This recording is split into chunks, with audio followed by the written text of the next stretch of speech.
എന്തായാലും പറയാം, ഒരുപാട് കാലം മുന്നേ നളന്തേടി നക്ഷീലരുടെ കാലത്ത് ഉണ്ടായിരുന്ന ഇവിടുത്തെ ആചാര്യന്മാരിൽ 90% ശൂദ്രന്മാരാന്നുള്ളതിന് തെളിവുണ്ട്. ഇപ്പം പണ്ട് ഗണപതി മിത്താന്ന് പറഞ്ഞ സമയത്ത് വികാരം കൊണ്ട് എല്ലാവരും അദ്ദേഹത്തിനെ മോശം പറഞ്ഞു. എല്ലാ ഗ്രാമത്തിലായി. മാത്രമല്ല ഗണപതിയെ പഠിക്കാൻ കുറെ പേര് തയ്യാറ്, അദ്ദേഹത്തോട് നമ്മൾ നന്ദി പറയണം.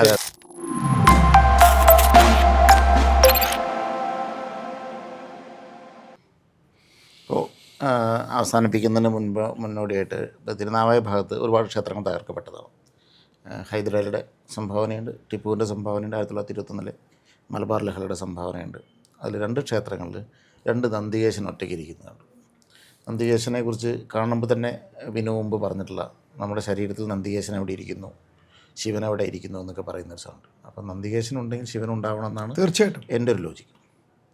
അപ്പോൾ ആ നന്ദികേശൻ്റെ ശിവൻ എവിടെയാണെന്നുള്ള ചോദ്യവും നമ്മുടെ ഉള്ളിൽ നന്ദികേശനും ശിവൻ എവിടെയാണെന്നുള്ള ഉത്തരവും രണ്ടും കൂടി ചേർത്തൊന്ന് പറഞ്ഞതാണ്. ആ നന്ദികേശന്മാർ ശരിക്കും പറഞ്ഞു കഴിഞ്ഞാൽ ഒരു കാലഘട്ടത്തിൽ നമ്മുടെ ക്ഷേത്രങ്ങളെ തകർക്കാനുള്ളൊരു കാരണം എന്ന് പറയുന്നത് ക്ഷേത്രങ്ങളെ തകർക്കുക എന്നുള്ളൊരു ഉദ്ദേശം മാത്രമല്ല അവിടെ ഉണ്ടായിരുന്നത്, വിധാനങ്ങളെ തകർക്കുക എന്നുള്ളൊരു ഉദ്ദേശം കൂടി ഉണ്ടായിരുന്നു. പണ്ട് കളരികളുണ്ടായിരുന്നു, കുഴിക്കളരികളുണ്ടായിരുന്നു. ഈ കുഴിക്കളരികൾ തകർക്കുക വഴി കുഴിക്കളരികൾ തകർക്കുക മാത്രമല്ല അവർ ചെയ്തത്, അവിടെ ഒരു ദേവതാ വിധാനം ഉണ്ടായിരുന്നു. ഭുവനേശ്വരി, ഭദ്രകാളി, ഗുരുമുത്തപ്പൻ എന്ന് പറയുന്ന കുറേ പ്രാദേശികമായ വിധാനങ്ങളും ആ കളരി ദേവതകളും നിലനിന്നിരുന്ന ആ വിധാനത്തെ തകർക്കുക വഴി അവിടുത്തെ സമ്പ്രദായത്തിനെ മൊച്ചൂടായിട്ട് നശിപ്പിക്കുകയാണ് അവർ ചെയ്തത്. അത് കഴിഞ്ഞ് വന്നിട്ടാണ് ഇവർ ഈ പറയുന്ന ക്ഷേത്രങ്ങൾ നശിപ്പിക്കൽ തുടങ്ങിയത്. ഈ ക്ഷേത്രം ഒരു നന്ദികേശൻ തകർക്കപ്പെട്ടിട്ടുണ്ടെന്ന് ഒരു നന്ദികേശൻ ഒറ്റയ്ക്ക് ഇരിക്കുന്നുണ്ടെങ്കിൽ നന്ദികേശൻ ഒറ്റ സ്ഥലത്തേക്ക് ശ്രദ്ധിച്ചിട്ട്, പ്രധാനമായിട്ടും നന്ദികേശ്വരൻ എന്ന് പറയുന്നത് അൾട്ടിമേറ്റ് ശ്രദ്ധയുടെ പര്യായമാണ്. അതായത് നമ്മൾ നന്ദിയെ എവിടെ വെച്ചിരിക്കുന്ന അമ്പലത്തിൽ ശിവൻ്റെ ഭഗവാന്റെ നേരെ മുമ്പിലാണ് വെച്ചിരിക്കുന്നത്. അതൊരു കണ്ണ് ഭഗവാനിലേക്ക് നോക്കി കൃത്യമായി അത് മുറിഞ്ഞു കിടക്കരുത്. നമ്മളെപ്പോഴും നമ്മുടെ ഗുരുക്കന്മാരും അവിടെയുള്ള എല്ലാവരും പറയും ആ നന്ദീനെ മുറിഞ്ഞു കിടക്കരുത്, മുന്നിലൂടെ ക്രോസ് ചെയ്യരുതെന്ന് പറയും. എന്തുകൊണ്ടാണ്? നിരന്തരമായ ശ്രദ്ധയാണ്, അണമുറിയാത്ത ശ്രദ്ധയാണ് നന്ദി. ഈ അണമുറിയാത്ത നന്ദിയെ നമ്മൾ ഇവിടെ വെച്ച് കഴിഞ്ഞാൽ നമ്മുടെ മൂന്നാം കാണുന്ന ഈ തേർഡ് ഐ എന്ന് പറയുന്ന പൊസിഷനിൽ എന്തായാലും ശിവനായിരിക്കും ഇരിക്കുന്നത്. കാരണം നമ്മുടെ ഈ തേർഡ് ഐക്ക് മറ്റൊരു പേരും കൂടി ഉണ്ട്, വാരണാസി. വരുണ ആസി എന്ന് പറയുന്ന 2 നദികളുടെ സംഗമസ്ഥാനമായ വാരണാസി. അപ്പോൾ വാരണാസിപതിയായിട്ടിരിക്കുന്നത് ആരാണ്? മഹാദേവൻ തന്നെയാണ്. അപ്പോൾ ഈ നന്ദി എവിടേക്കാണ് നോക്കിയിരിക്കുക?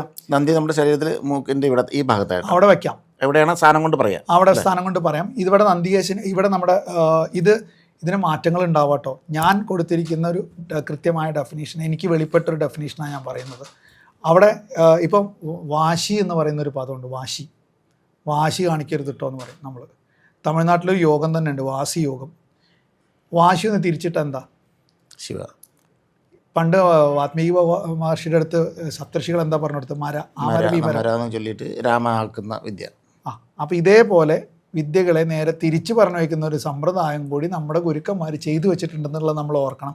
അതുകൊണ്ടാണ് ദേവിയെ നമ്മളെപ്പോഴും പറയും ഗുഹ്യാതിഗുഹ്യ ഗോപ്ത്രീത്വം ഗ്രഹണാസ്മത് കൃതം ചെയ്യും. ഗുഹ്യത്തിൽ അതിഗുഹ്യമായിരിക്കുന്നവളാണ് ദേവി. അങ്ങനെ അതിഗുഹ്യമായിരിക്കുന്ന ദേവിയെ കിട്ടണമെന്നുണ്ടെങ്കിൽ കുറച്ചൊക്കെ ശ്രമം ചെയ്യേണ്ടതുണ്ട്. അപ്പോൾ ഈ പറയുന്നിടത്ത് മഹാദേവൻ ഉണ്ടെങ്കിൽ അവിടെ ദേവി ഉണ്ടായിരിക്കും. അപ്പോൾ ഇവിടെ ശ്രദ്ധ എവിടെ വയ്ക്കുക എന്ന് പറഞ്ഞു കഴിഞ്ഞാൽ നിരന്തരം നമ്മുടെ ശ്വാസത്തിൽ ശ്രദ്ധ ഉണ്ടായിരിക്കുക എന്നുള്ളത്, ഉള്ളിലേക്ക് ഇങ്ങനെ പോകുന്ന പുറത്തു വരുന്ന ശ്വാസത്തിൽ നിരന്തരമായ ശ്രദ്ധ ഉണ്ടായിരിക്കുക എന്നുള്ളതാണ് അവിടെ.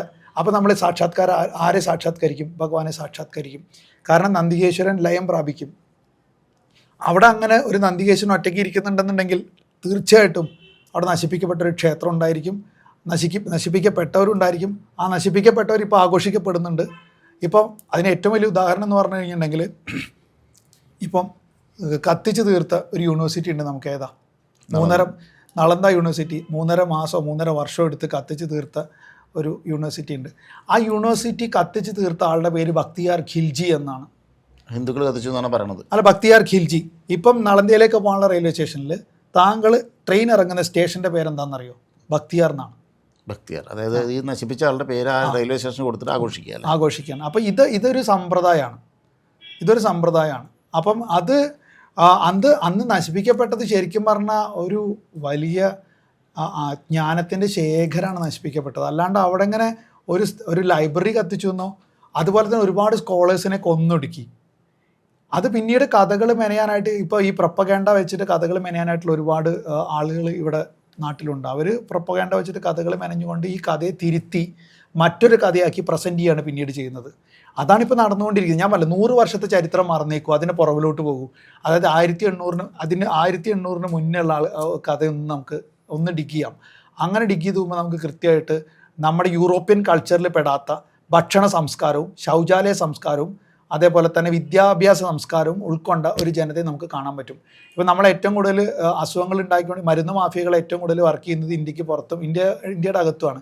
എന്തുകൊണ്ടായിരിക്കും? ഈ സംസ്കാരം, നിങ്ങളുടെ സംസ്കാരത്തിനെ തകർക്കാൻ 2 വഴിയുള്ളൂ.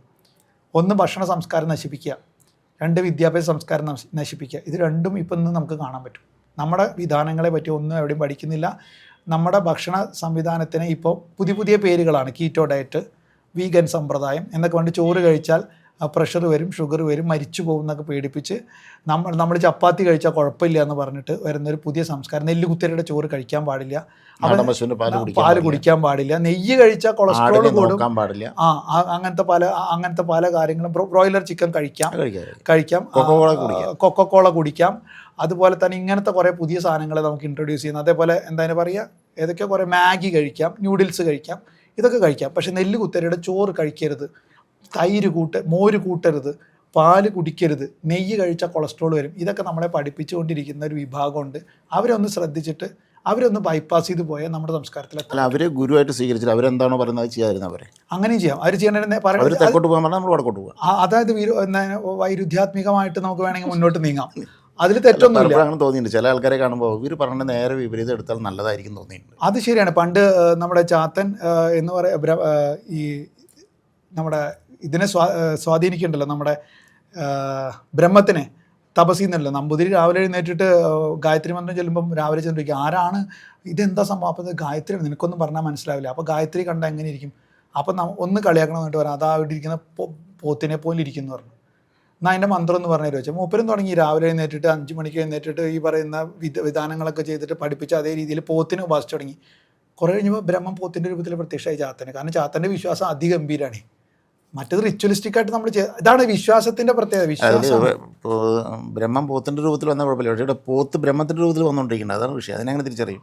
അത് അതിപ്പോൾ നമ്മളിപ്പോൾ ജല്ലിക്കെട്ട് എന്ന് പറഞ്ഞൊരു സിനിമ കണ്ടിട്ടുണ്ടാവുമല്ലോ, നമ്മുടെ നാട്ടുകാരൊക്കെ കണ്ടിട്ടില്ല. അതിലൊരു പോത്ത് ഇങ്ങനെ നാട്ടിലിറങ്ങി ഓടുകയാണ്.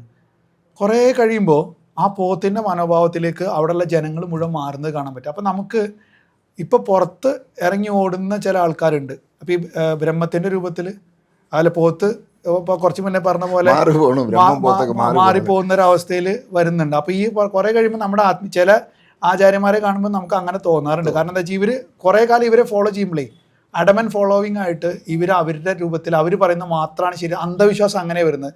ഈ അന്ധവിശ്വാസം ഒരു കണക്കിന് അപകടമാണ്. നിങ്ങൾ ചോദ്യം ചെയ്ത് ഉറപ്പിക്കാത്ത ഒരു സാധനത്തിനെ ആചരിക്കേണ്ടതാണ് എൻ്റെ മനോഭാവം. നിങ്ങൾ ചോദ്യം ചോദിക്കൂ, നിങ്ങളുടെ ആചാര്യന്മാരോട് ചോദിക്കൂ, നിങ്ങൾ എന്താണ് ചെയ്യുന്നത് പറയും, നിങ്ങൾ പറയുന്നതിൻ്റെ യുക്തി എന്താണെന്ന് പറഞ്ഞു തരാൻ പറയൂ, അത് കൃത്യമായി വിശദീകരിച്ച് തരാൻ പറയൂ. അത് പക്ഷേ മോഡേൺ സയൻസ് വെച്ച് വിശദീകരിക്കണം എന്നൊന്നും പറയരുത്. കൃത്യമായി ഞങ്ങൾക്ക് മനസ്സിലാകുന്ന ഭാഷയിൽ സംസാരിക്കാൻ മതി. ഉദാഹരണത്തിന് ചന്ദനം ധരിക്കുന്നത്, കുങ്കുമം ധരിക്കുന്നത്, ഭസ്മം ധരിക്കുന്നത്, രുദ്രാക്ഷം ധരിക്കുന്നത്, എന്തുകൊണ്ട് 108 മണി, എന്തുകൊണ്ട് ഏത്തടുന്നു, ഇതിനെല്ലാം യുക്തിസഹമായ ഒരു മറുപടി ആചാര്യന്മാർ കൊടുത്തേ തീരൂ. പ്രത്യേകിച്ച് ഈ പറഞ്ഞ പോലെ ജൻസിക്കെങ്കിലും. അതെ, 96 അങ്കുലാണ് നമ്മുടെ ശരീരം വരുന്നത്. ഇത് തന്നെയാണ് 96 തത്വം. നമ്മുടെ 96 അങ്കുലം ശരീരത്തിന് കണക്കാക്കിയിട്ട 96 തത്വങ്ങൾ ആചാര്യന്മാർ പറഞ്ഞിരിക്കുന്നത്. അപ്പോൾ ഓരോ സംഖ്യ പറയുന്നതിൽ വരെ അവർ കൃത്യത പാലിച്ചിട്ടുണ്ടെന്നുള്ളത് നമ്മൾ നോക്കണം. അവർ പറഞ്ഞത് ഒന്നും കളയാനില്ല, നമ്മുടെ ഗുരുക്കന്മാർ പറഞ്ഞ ഒന്നും കളയാനില്ല. ഇതിപ്പോൾ പലപ്പോഴും ഇപ്പോൾ ഏറ്റവും കൂടുതൽ മനുസ്മൃതി കത്തിക്കലാണ് നമ്മുടെ നാടിൻ്റെ ഒരു ഫാഷൻ. പെട്ടെന്ന് കത്തുന്ന പുസ്തകമാണല്ലോ അത്. എനിക്കറിയില്ല, അത് നമ്മുടെ കിട്ടാറുണ്ട്. ഞാനിത് അന്വേഷിച്ചിട്ട് ഒരുപാട് കഷ്ടപ്പെട്ടു. ഇത് എല്ലായിടത്തും കത്തിക്കാനാണ്. എവിടെ കിട്ടണം? അത് ഈ പബ്ലിക്കേഷൻ നടത്തുന്നവർ ചോദിക്കണം, അത് കൃത്യമായിട്ട് എങ്ങനെയാണ് കത്തുന്ന രീതിയിലാണ് അവരത് കത്തിക്കാനുള്ള മനുസ്മൃതി ഇവിടെ കിട്ടും. അങ്ങനെ എഴുതി വെക്കേണ്ടി വരും. കാരണം എന്താ വെച്ചാൽ മനുസ്മൃതിയിൽ അവർ ഏറ്റവും കൂടുതൽ പറഞ്ഞാൽ ഞാൻ സ്ത്രീ സ്വാതന്ത്ര്യം അർഹതി കേട്ടോടുകൂടി എല്ലാവരും അതിന് മുമ്പത്തെ അറിയില്ല, അതിന് ശേഷമുള്ള ഇല്ല. അത് വായിച്ചിട്ടുണ്ടോ വെച്ചാൽ ഇല്ലില്ല, ഞാൻ സ്ത്രീ സ്വാതന്ത്ര്യം അർഹതി കണ്ടു അപ്പം ഞാൻ എടുത്ത് കത്തിച്ചു എന്നുള്ളതാണ്. അതേപോലെ തന്നെ അപ്പോൾ അങ്ങനെ വെച്ചിട്ടുണ്ടെങ്കിൽ യോഗവിധാനത്തിലെ പല പുസ്തകങ്ങളും ചെയ്യേണ്ടി വരും. കാരണം അതിലൊക്കെ കുറേ കാര്യങ്ങൾ പറ്റാത്തൊക്കെ പറഞ്ഞു വെച്ചിട്ടുണ്ട്. ഇപ്പോൾ പുറത്ത് പറയുമ്പോൾ പ്രശ്നമാണ്. ഉപാസകൻ എന്ന വാക്കിന് സ്ത്രീലിംഗല്യ എന്ന് കേട്ടിട്ടുണ്ട്. അപ്പോൾ ശരിക്കും ഉപാസകൻ എന്ന് പറയുന്ന എല്ലാ സ്ഥലങ്ങളും കത്തിക്കണ്ടേ? വേണം. കാരണം സ്ത്രീകൾക്ക് സ്വാതന്ത്ര്യമില്ല അവിടെ. ഈ പറഞ്ഞ ആൾക്കാർ സ്വന്തം രാഷ്ട്രീയ പാർട്ടിയിൽ 50% സ്വാതന്ത്ര്യം ഉണ്ടാക്കാത്ത ആൾക്കാരാണ്. സംവരണം വരുമ്പോൾ അവിടുന്ന് വേണമല്ലോ തുടങ്ങാൻ. അതില്ലാത്ത ആൾക്കാരാണ് ഇത് പറഞ്ഞ് നടക്കുന്നത്. അതുപോട്ടെ, നമുക്ക് ഒരാളെ എന്തിന് കയ്യിൽ വളയിടുന്നു, എന്തിന് അരഞ്ഞാൻ ചരട് ഉപയോഗിക്കുന്നു, എന്തിന് ദേഹരക്ഷ ധരിക്കുന്നു, എന്തിന് മൂക്ക് കുത്തുന്നു, എന്തിന് ചെവിയിൽ കമ്മലിടുന്നു, രുദ്രാക്ഷം എന്തിന്, ഭസ്മം എന്തിന്, ചന്ദനമാല എന്തിന്, കർപ്പൂര ഇവിടെ സീമന്തരേഖയിൽ എന്തിന്, നെറുകിൽ എന്തിന്, രാഷ്ട്രാധിപതി, ഇതിന് മുഴുവൻ കൃത്യമായ ശാസ്ത്രമുള്ളൊരു നാട്ടിൽ ഇതൊന്നും ആചാര്യന്മാർ. ഇപ്പം ഞാനിപ്പോൾ വിനുവിനെ ആചാര്യനായിട്ട് കണക്കാക്കിയിട്ട് എനിക്ക് ചീത്ത പറയാൻ തോന്നുന്നു.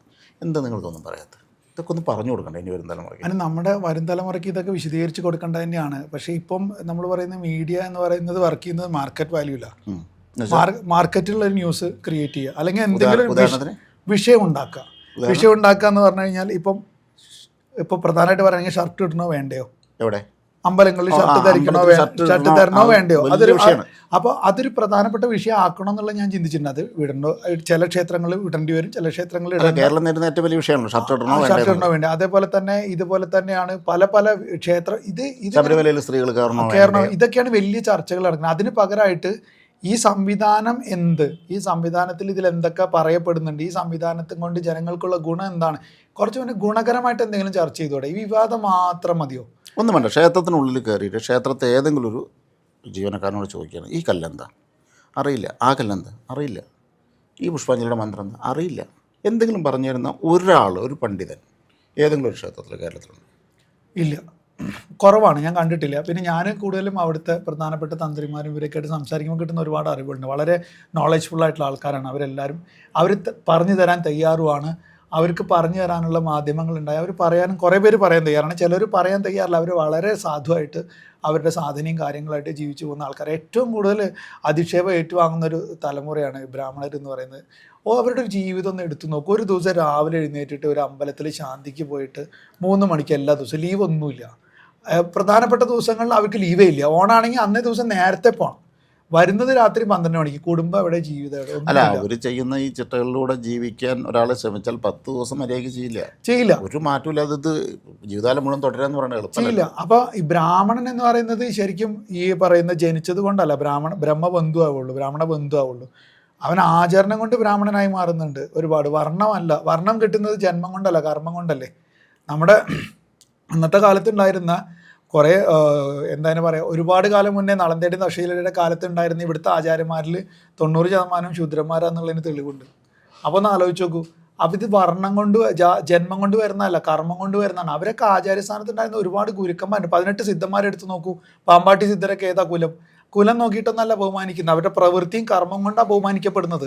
ഏതൊരു വ്യക്തിയും ബഹുമാനിക്കപ്പെടുന്നത് ചെയ്ത പ്രവൃത്തിയുടെയും കർമ്മത്തിൻ്റെയും ഗുണങ്ങൾ വെച്ചിട്ടാണ്.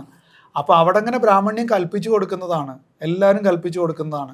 അപ്പോൾ ഈ പറയുന്ന വിഷയങ്ങൾ കൊണ്ട് അവരെ കൂടുതൽ ക്രൂശിക്കാതെ അവർ എല്ലാവരും ഒരുമിച്ച് ക്രൂശിക്കലല്ല. ഈ പറഞ്ഞ ക്ഷേത്രത്തിലെ സംവിധാനങ്ങളെ കുറിച്ച് സംശയങ്ങൾ ചോദിക്കുമ്പോൾ ആർക്കും അറിയില്ല. അതെ. ഇനി ക്ഷേത്രത്തിൽ പോയിട്ട് ഈ ക്ഷേത്രത്തിൻ്റെ ഐതിഹ്യമുള്ള വല്ല പുസ്തകം ഉണ്ടോ എന്ന് ചോദിച്ചാൽ ആകെ പറയുക കഴിഞ്ഞ കാലത്ത് ഉത്സവത്തിൻ്റെ നോട്ടീസ് ഉണ്ടെന്നാണ് പറയുന്നത്. അത് എങ്ങനെ ആ ക്ഷേത്രം ഉണ്ടായി എന്ന് കെട്ടുകഥയെങ്കിൽ കെട്ടുകഥ എന്തെങ്കിലും ഒന്ന് രേഖപ്പെടുത്തി വയ്ക്കണ്ടേ?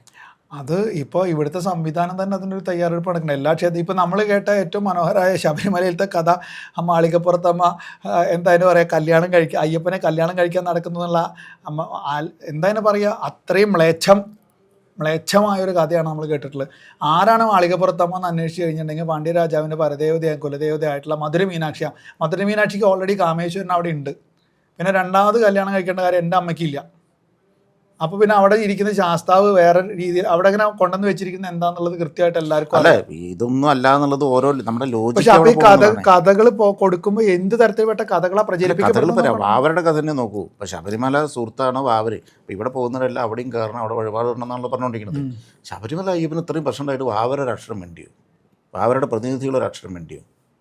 ശബരിമലയിൽ കിട്ടുന്ന വഴിപാടിൻ്റെ ഒരു പ്രത്യേക അളവ് അങ്ങോട്ട് കൊണ്ടുപോകുമ്പോൾ അവരുടെ പള്ളിയിൽ കിട്ടുന്നതിൻ്റെ ഒരു അളവ് ഇങ്ങോട്ടും കൊടുക്കണ്ടല്ലേ? ഇത്ര സ്വർണ്ണം മോഷണം പോയിട്ട് കഷ്ടപ്പെട്ടിരിക്കുകയല്ലേ, എന്നാൽ ഞങ്ങളുടെ കുറച്ച് തരാമെന്ന് പറഞ്ഞോ? ഈ ലോജിക്ക് നമുക്ക് എവിടെയാണ് നഷ്ടപ്പെടുന്നത്?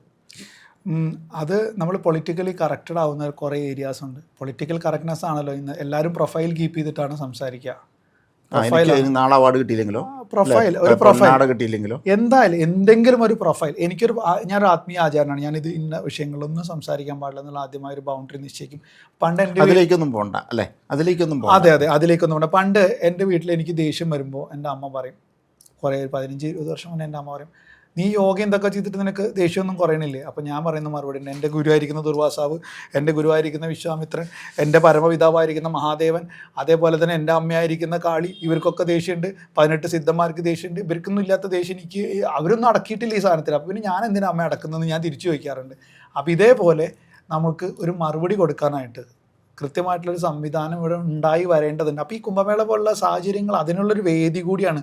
ഇതേപോലുള്ള ഇത് നമ്മൾ നമ്മൾ ശരിക്കും നമ്മുടെ പ്രവർത്തനത്തിലൂടെയാണ് നമ്മൾ കാണിക്കേണ്ടത്. വെറുതെ ഫേസ്ബുക്കിൽ 2 കമന്റ് ഇട്ട് ഊറ്റം കൊള്ളുന്ന ഒരു ജനതയെ സൃഷ്ടിച്ചിട്ട് ഇത്ര ഷെയർ വന്നു. അതേപോലെ തന്നെ നമ്മളൊരു കാര്യം പറയുമ്പോഴത്തേനും അതിന് വളരെ വികാരഭരിതനായിട്ട്, വിവേകത്തോട് കൂടിയിട്ടല്ല കേട്ടോ. ഇപ്പം പണ്ട് ഗണപതി മിത്താന്ന് പറഞ്ഞ സമയത്ത് വികാരം കൊണ്ട് എല്ലാവരും അദ്ദേഹത്തിനെ മോശം പറഞ്ഞു. എല്ലാ ഗ്രാമത്തിലായി. മാത്രമല്ല ഗണപതിയെ പഠിക്കാൻ കുറെ പേര് തയ്യാറ്, അദ്ദേഹത്തോട് നമ്മൾ നന്ദി പറയണം. ശരിക്കും പറഞ്ഞാൽ അങ്ങനെ കുറെ പേര് അദ്ദേഹം ഓർമ്മിപ്പിച്ചതാണ് ശരിക്കും ഗണപതി അദ്ദേഹത്തിനെ കൊണ്ട് ചെയ്യിച്ചാണെന്ന് എനിക്ക് സംശയമുണ്ട്.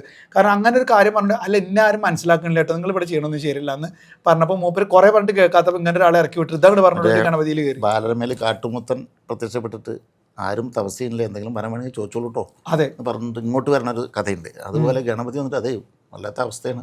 എന്തെങ്കിലും ഒരു വിവാദം ഉണ്ടാക്കി എന്നെ ഒന്ന് ശ്രദ്ധിക്കപ്പെടുന്ന രീതിയിലാക്കിയാൽ ശ്രദ്ധിക്കപ്പെടല്ല. അന്ന് പക്ഷെ ഞാൻ ശ്രദ്ധിച്ചൊരു കാര്യം എന്താണെന്ന് വെച്ച് കഴിഞ്ഞിട്ടുണ്ടെങ്കിൽ ഈ ഗണപതിയെ പറ്റി അല്ല ആൾക്കാർ പറയുന്നത്, അദ്ദേഹത്തിന് അനാവശ്യം പറയാനാണ് കൂടുതൽ ആൾക്കാർക്കും താല്പര്യം. ഗണപതിയെ പഠിച്ചിട്ടില്ലേ നമ്മൾക്ക്? അപ്പൊ അദ്ദേഹം തിരിച്ചിങ്ങോട്ടൊരു ചോദ്യം ചോദിച്ചാൽ കഴിയാവുന്നതേ ഉള്ളൂ. നമ്മൾ അത് എന്നാ നിങ്ങൾ പറയാന്ന് പറഞ്ഞാൽ കഴിഞ്ഞു, എനിക്കറിയില്ല.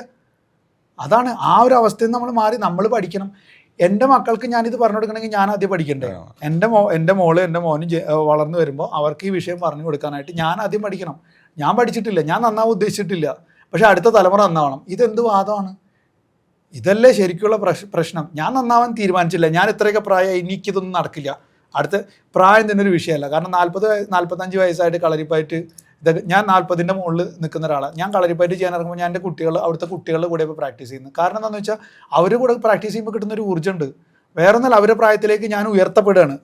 വാക്ക് ശ്രദ്ധിക്കണം, ഉയർത്തപ്പെടുകയാണ്. ഞാൻ തരം താന്നിട്ടില്ല. കാരണം എന്താണെന്ന് വെച്ചാൽ ആ ഒരു പ്രായത്തിലുള്ള സ്റ്റാമിനയും സ്ട്രെങ്ത്തും ഫ്ലെക്സിബിലിറ്റിയും അവരൊപ്പം നിന്ന് ചെയ്യുമ്പോൾ എനിക്ക് അനുഭവിക്കാൻ പറ്റുന്നുണ്ട്. അപ്പോൾ നമ്മൾ ഇതേപോലെ നമ്മളൊരു മാറ്റത്തിന് തയ്യാറാവുമ്പോൾ ആ ജനതേനെ കളിയൊക്കെയല്ലേ വേണ്ടത്, ആ ജനതയ്ക്ക് വേണ്ട ഇൻപുട്സ് കൊടുക്കാനുള്ള ശ്രമം വേണം. ഈ കുംഭമേള ശരിക്കും ഒരു മറുപടിയാണ്, ഈ കേരളത്തിൻ്റെ ശരിക്കുള്ളൊരു മറുപടിയാണ്, പലർക്കുള്ളൊരു മറുപടിയാണ് ഈ കുംഭമേള.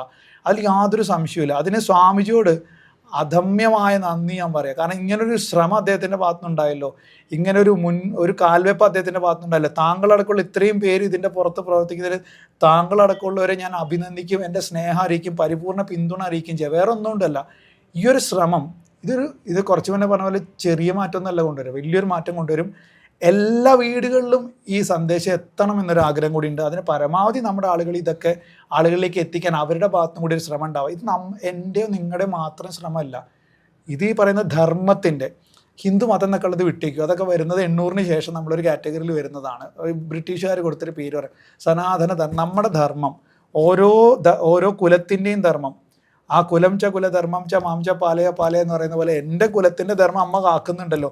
അപ്പോൾ ആ കുലത്തിൻ്റെ ധർമ്മം കാക്കാനുള്ള ഉത്തരവാദിത്വം എനിക്കുണ്ട്. അപ്പോൾ എൻ്റെ കുലത്തിൻ്റെ ധർമ്മം കാക്കുക. കുലം എന്ന് പറയുന്നത് ജാതിയോ മറ്റൊന്നല്ല ഉദ്ദേശിക്കുന്നത്, നമ്മുടെ ധർമ്മത്തിൻ്റെ കൃത്യമായ കാവൽ പടയാളികളാവാൻ പുതിയ തലമുറയ്ക്കും കൂടി ഒരവസരം സൃഷ്ടിക്കുകയാണ് ഈ കുംഭമേള പോലെ ഇന്നത്തെ ഈ കുംഭമേള ചെയ്യുന്നത്. ഏറ്റവും മനോഹരമായിട്ടുള്ളൊരു കാര്യം, ഇതിനെല്ലാവരും, ഞാൻ എന്തായാലും അവിടെ ഉണ്ടാവും. ഇപ്പോൾ എൻ്റെ സഹോദരത്തിൻ്റെ ബാലുവിൻ്റെ പൂജയുണ്ട് അവിടെ, അപ്പോൾ അതിനെന്തായാലും ഞാൻ അവിടെ ഉണ്ടാവും. അതിന് കൂടുതൽ ദിവസങ്ങൾ ഞാൻ പങ്കെടുക്കും. അതിനുശേഷം വരുന്ന മനോഹരമായ ഗുപ്ത നവരാത്രി അടക്കമുള്ള ആചാരങ്ങളെ പറ്റി കൂടി ആചാര്യന്മാർ വിശദീകരിച്ച് കൊടുക്കേണ്ടതുണ്ട്, അതിൻ്റെ പ്രാധാന്യം. അങ്ങനെയുള്ള ദിവസങ്ങളിൽ അവിടെ വന്ന് സ്നാനം ചെയ്യുമ്പോൾ ഉണ്ടാവുന്ന പ്രാധാന്യം, ആ നദിയിലെ ജലത്തിന് ഓരോ സമയത്ത് രാശികൾ മാറുന്നു, പ്രപഞ്ചത്തിലുണ്ടാവുന്ന മാറ്റം അല്ലേ. ഇപ്പം ഇവിടെ നോക്കിക്കഴിഞ്ഞാൽ 9 ഗ്രഹങ്ങളും നടുവിലൊരു സൂര്യനും, ആറ്റോമിക് ലെവലിൽ പോയ നടുവിലൊരു ന്യൂക്ലിയസും അതിന് ചുറ്റും ഓർബിറ്റിൽ കറങ്ങുന്ന ഇലക്ട്രോൺസും, ഇത് തന്നെയല്ലേ എല്ലായിടത്തും ഉള്ളത്. അപ്പോൾ അവിടെ നടക്കുന്ന ബ്രഹ്മാണ്ടത്തിലുണ്ടാകുന്ന എല്ലാ മാറ്റവും പിണ്ടാണ്ടത്തിലും പ്രതിഫലിക്കുന്നുള്ളതിന് 100% ഉറപ്പുണ്ട്. അപ്പോൾ അവിടെ എന്തൊക്കെയോ കൃത്യമായ മാറ്റം സംഭവിക്കുന്നതിൻ്റെ പ്രതിഫലനങ്ങൾ നമ്മുടെ ശരീരത്തിൽ, നമ്മുടെ ജീവിതത്തിൽ ഉണ്ടാകുന്നുണ്ട്. അതിന് ഇങ്ങനെയുള്ള ഊർജ്ജ കേന്ദ്രങ്ങൾ, ഇങ്ങനെയുള്ള പ്രഭാവങ്ങളുള്ള സ്ഥലത്ത് പോയിട്ട് നമ്മൾ അതിനെ സ്വീകരിക്കാനുള്ള, കുറച്ച് മുന്നേ പറഞ്ഞില്ലേ, ദേവത അനുഗ്രഹിക്കാനായിട്ട് കാത്തു നിൽക്കുകയല്ല, ദേവത അനുഗ്രഹിച്ച് നിൽക്കുകയാണ്. അതിനെ സ്വീകരിക്കാനുള്ള പാത്രം നമ്മളായാൽ മതി. ദേവതയുടെ അനുഗ്രഹത്തിന് വേണ്ടിയിട്ട് നമ്മൾ കുറേ ശ്രമിക്കുന്നു വേണ്ട, നമ്മളെ ശൂന്യമാക്കിയിട്ട് നമ്മളിതിന് തയ്യാറെടുത്ത് നമ്മളൊരു സ്റ്റെപ്പ് മുന്നോട്ട് വയ്ക്കുക.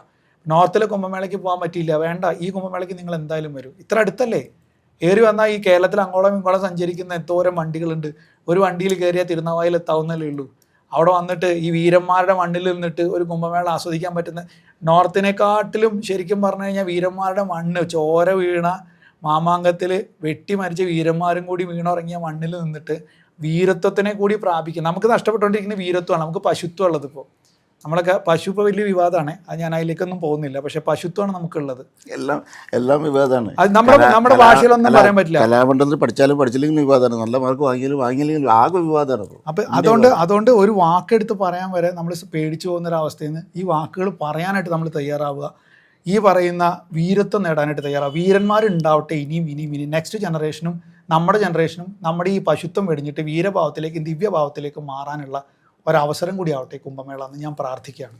ഇപ്പോൾ അദ്ദേഹം വിനു പറഞ്ഞതും ഞാൻ മനസ്സുകൊണ്ട് കേട്ടുകൊണ്ടിരിക്കുന്ന കാര്യം ഒന്നും കൂടി പറയാം. ഏത് ജാതിയിൽപ്പെട്ടവരായിക്കോട്ടെ, ഏത് മതത്തിൽപ്പെട്ടവരായിക്കോട്ടെ, ഏത് പ്രായക്കാരായിക്കോട്ടെ, ചെറുപ്പക്കാരോട് പ്രത്യേകം പറയുന്നു, ചോദ്യങ്ങൾ ചോദിക്കുക. ചെയ്യുന്ന ഓരോ ക്രിയകൾക്ക് പുറകിലെയും അർത്ഥം എന്താണ് എന്ന് ചോദിക്കുക. എന്തിനിങ്ങനെ ചലനം, എന്തിനിങ്ങനെ ചലനം, എന്തിനിങ്ങനെ ചലനം, ഇതൊക്കെ എന്തിന്, അടയാളങ്ങൾ എന്തിന്, മാല എന്തിന്, മാലയുടെ ഒരു നീളം എന്തിന്, ജപമാലയിലെ എണ്ണത്തിൻ്റെ അർത്ഥം എന്ത്, ഗണപതിക്ക് മുമ്പിൽ ഏത്തമിടുന്നത് എന്തിന്, കറുകമാല കെട്ടുന്നത് എന്തിന്, അങ്ങനെ സകല കാര്യങ്ങളിലും ചോദ്യം ചോദിക്കുക. ആചാര്യന്മാരെ ഇരിക്കാൻ വിടരുത്. ഈ രാജ്യം ചോദ്യം ചോദിച്ചും തർക്കിച്ചും ജ്ഞാനത്തിലേക്ക് സഞ്ചരിച്ച രാജ്യമാണ്. അതുകൊണ്ട് നിങ്ങൾ ചെയ്യുന്നതും കാണുന്നതുമായ എല്ലാത്തിനെയും ചോദ്യം ചെയ്യുക. എന്നിട്ട് നിങ്ങളുടെ യുക്തിയെടുത്ത് മുന്നോട്ട് പോവുക. ഈ കുംഭമേള ചെറുപ്പക്കാർക്കുള്ളതാണ്. സനാതന സംസ്കാരം തിരിച്ചു വരുന്നത് നിങ്ങളെ ഏൽപ്പിക്കാനാണ്.